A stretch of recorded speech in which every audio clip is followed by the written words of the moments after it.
بسم اللہ الرحمن الرحیم۔ ناظرین گرامی السلام علیکم۔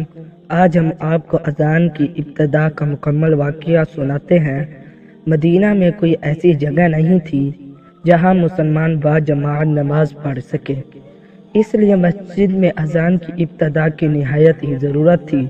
جب حضور اقدس صلی اللہ علیہ وآلہ وسلم نے مسجد نبوی کو تعمیر مکمل کروا دی، مگر لوگوں کو نمازوں کی وقت جمع کرنے کا کوئی ذریعہ نہیں تھا جس سے نماز با جماعت کا انتظام ہوتا۔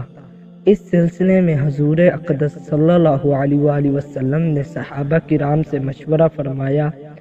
بعض نے نمازوں کے وقت آگ جلانے کا مشورہ دیا، بعض نے ناقوس بجانے کی رائے دی، مگر حضور اقدس صلی اللہ علیہ وآلہ وسلم نے غیر مسلموں کی ان طریقوں کو پسند نہیں فرمایا۔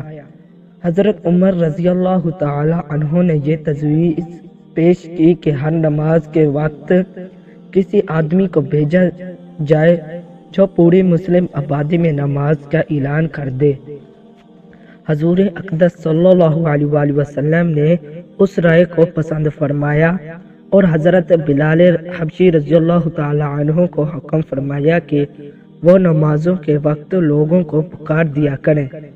چنانچہ وہ کہ الصلاۃ جامعات کہہ کر پانچوں نمازوں کے وقت اعلان کرتے تھے۔ اس درمیان میں ایک صحابی حضرت عبداللہ بن زید انصاری رضی اللہ تعالی عنہ نے خواب میں دیکھا کہ اذان شرعی کے الفاظ کوئی سنا رہا ہے۔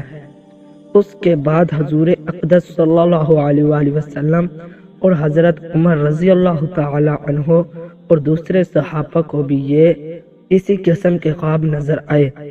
حضور اقدس صلی اللہ علیہ وآلہ وسلم نے اس کو من جانب اللہ سمجھ کر قبول فرمایا اور حضرت عبداللہ بن زید رضی اللہ تعالی عنہ کو حکم دیا کہ تم بلال کو اذان کے کلمات سکھا دو، کیونکہ وہ تم سے زیادہ بلند آواز میں ہے۔ چنانچہ اسی دن سے شرعی اذان کا طریقہ جو آج تک جاری ہے اور قیامت تک جاری رہے گا، اور مسلمانوں کے لیے اذان کی ابتدا کا آغاز شروع ہو گیا۔ چنانچہ یہ تھی اذان کا ابتدا کا طریقہ۔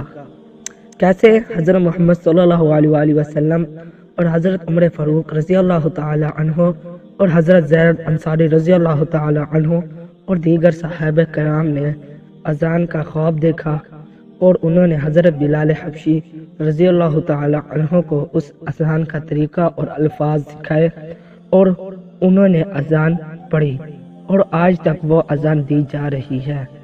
یہ تھا اذان کا شروع ہونے کا واقعہ۔ ویڈیو اچھی لگی ہو تو چینل کو ضرور سبسکرائب کریں اور اپنی رائے کا اظہار کمنٹ میں ضرور کیجیے گا۔ اللہ حافظ۔